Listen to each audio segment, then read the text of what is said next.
વાત કરવી છે અતિ મહત્વપૂર્ણ સમાચાર વોરરૂમમાં આપણે જોવા છે। શરૂઆત કરીએ ગૃહ રાજ્ય મંત્રાલયમાંથી અમિત શાહની આગેવાનીમાં એક મહત્વપૂર્ણ બેઠક યોજાઈ।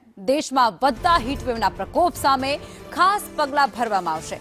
કેન્દ્ર અને રાજ્ય સરકારના ઉચ્ચ અધિકારીઓ પણ આ બેઠકની અંદર સામેલ હતા। હીટવેવથી બચવા માટેની પૂર્વ તૈયારીઓની સમીક્ષા આ બેઠકમાં ખાસ કરવામાં આવી। ચોમાસામાં અથવા તો ચોમાસા પૂર્વે સંભવિત પૂરની પરિસ્થિતિ અંગે પણ આ બેઠકમાં ખાસ પ્રકારે ચર્ચા વિચારણા કરવામાં આવી હતી।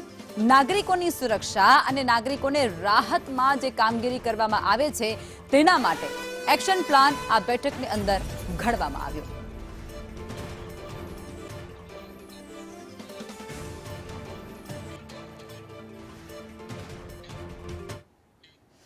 અને આજ મુદ્દે સહયોગી કૃષ્ણા અમારી સાથે જોડાઈ ચૂક્યા છે।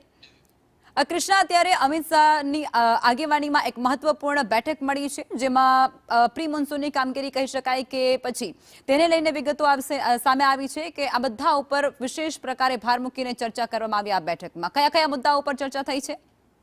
જી બિલકુલ, આ વખતે ભીષણ ગરમી પડવાની આગાહી વ્યક્ત કરવામાં આવી છે હવામાન વિભાગ તરફથી। ખાસ કરીને મેના 2 સપ્તાહ, બીજો સપ્તાહ એટલે કે 8 થી 15 તારીખ સુધીનો જે સમય છે અને 22 થી 28 મે સુધીનો સમય, આ 2 સપ્તાહમાં ખૂબ વધારે ગરમી પડશે અને લૂ પડવાની પણ આગાહી વ્યક્ત કરવામાં આવી છે। ખાસ કરીને ઉત્તર ભારત, ઉત્તર પશ્ચિમી ભારત, પશ્ચિમી ભારત અને પૂર્વી તટીય વિસ્તારો ઓડિશા, આંધ્રપ્રદેશ, તમિલનાડુ, ગુજરાત, મહારાષ્ટ્ર આ રાજ્યોમાં પણ ભીષણ ગરમી પડવાની આગાહી વ્યક્ત કરવામાં આવી છે। ત્યારે આ આપદાને પહોંચી વળવા માટે, કારણ કે ઘણા બધા લોકો આના કારણે મૃત્યુ પણ પામતા હોય છે, ખાસ કરીને એવા લોકો કે જેઓ ઘર વિહોણા હોય છે, ત્યારે ઓછામાં ઓછી અથવા તો બિલકુલ જાનહાનિને નિવારી શકાય એ માટે શું પગલાં ભરવા જોઈએ એને લઈને આ બેઠકમાં ચર્ચા। ખાસ કરીને મહત્વપૂર્ણ રિયલ ટાઈમ ડેટા મોનિટરિંગના આધારે કઈ રીતે પગલાં ભરી શકાય છે। અને બીજી મહત્વની વાત એ છે કે જે મોન્સૂન સિઝન છે જૂનથી સપ્ટેમ્બર માસની, એ સિઝન દરમિયાન ઘણા બધા દેશના સંવેદનશીલ વિસ્તારો, ખાસ કરીને દર વર્ષે આપણે જોતા હોઈએ છીએ કે ઓડિશા છે,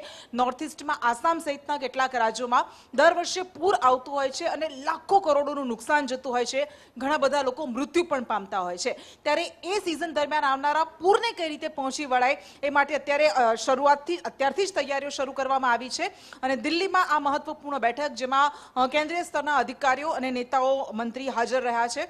અને બીજી મહત્વપૂર્ણ વસ્તુ એ છે કે ગયા વર્ષે જે આ જ બેઠક કરવામાં આવી હતી, આવી જ બેઠક કરવામાં આવી હતી હીટવેવ અને પૂરની સ્થિતિને પહોંચી વળવા માટે, એના અમલીકરણમાં કઈ દિશામાં કેટલા પગલાં ભરવામાં આવ્યા, એનું અમલીકરણ કેવું થયું એ નક્કી કરવામાં આવશે, જેના કારણે જવાબદેહી નક્કી કરી શકાય અને ક્યાં નિષ્ફળતા મળી, કેટલી સફળતા મળી એ બધા પાસા પર વિચાર કરી શકાય।